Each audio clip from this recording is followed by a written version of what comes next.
معراج کی رات ہے اس میں جاگنا، عبادت کرنا اور پھر اگلے دن روزے کا اہتمام کرنا، اس کی کیا شرعی حیثیت ہے؟ دیکھیں، یہ کوئی فرض یا واجب نہیں ہے، یقیناً کوئی بھی اس کو فرض یا واجب نہیں کہتا، لیکن مسلمانوں کی ایک بہت بڑی تعداد اور خصوصاً ہندوستان پاکستان میں اس رات کا اہتمام کیا جاتا ہے، یعنی عبادت کا اہتمام کرتے ہیں، اجتماعات رکھے جاتے ہیں، ان میں بیانات ہوتے ہیں، اسی طرح نعتیہ محافل کا انعقاد ہوتا ہے اور اگلے دن لوگ روزے کا اہتمام بھی کرتے ہیں۔ اگر انہیں لازم و ضروری نہ سمجھا جائے، اس طرح لازم و ضروری سمجھنے کا مطلب ہمیشہ یاد رکھیے گا یہ ہوتا ہے کہ اگر نہیں کرو گے تو گناہگار ہوگے، نہیں کرو گے تو آخرت میں پکڑ ہوگی۔ اگر کوئی اس نظریے کے ساتھ، اس سوچ اور نیت کے ساتھ اس رات کو جاگے اور اگلے دن روزے کا اہتمام کرے تو یہ بالکل غلط ہوگا۔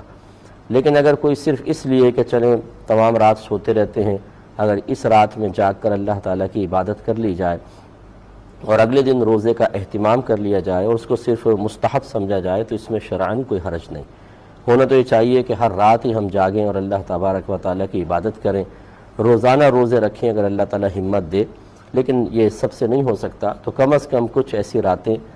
خصوصاً رمضان کی راتیں اور پھر سال بھر کے اندر کچھ ایسی راتیں ہیں کہ جن میں اگر انسان انہیں فرض یا واجب، یعنی ان میں قیام، ان میں عبادت کو فرض، واجب، لازم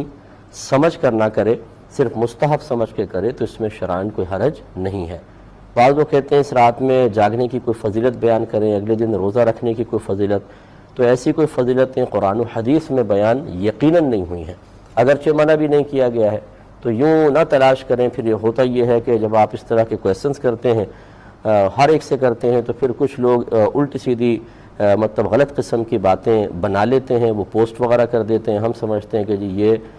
اسی رات سے متعلق قرآن میں یا حدیث میں بیان ہوا ہے، اور اس طرح غلط فہمیاں عام ہوتی ہیں۔ بس یہ سمجھ لیں کہ اس رات میں عبادت کرنا فرض یا واجب نہیں تو منع بھی نہیں، تو اگر کوئی کرنا چاہے بہت اچھی بات ہے، جو نہ کرنا چاہے ساری رات سوتا رہے اسے کوئی ملامت نہیں۔ اگلے دن روزہ رکھنا چاہیں